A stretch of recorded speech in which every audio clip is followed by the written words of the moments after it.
Hello friends, in this video I will show how to fix Windows resource protection could not start the repair service. So to resolve this problem, click on Start, search here CMD,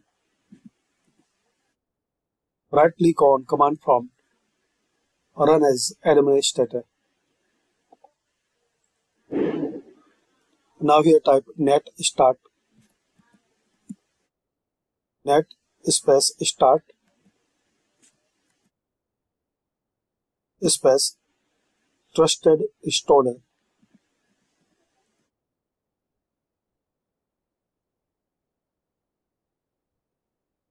Then press enter.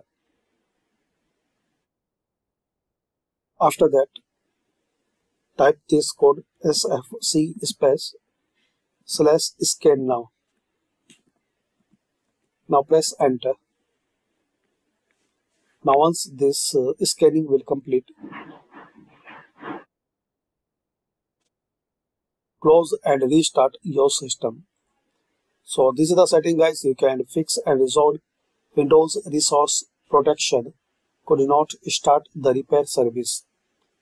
Thanks for watching and comment this video work for you or not.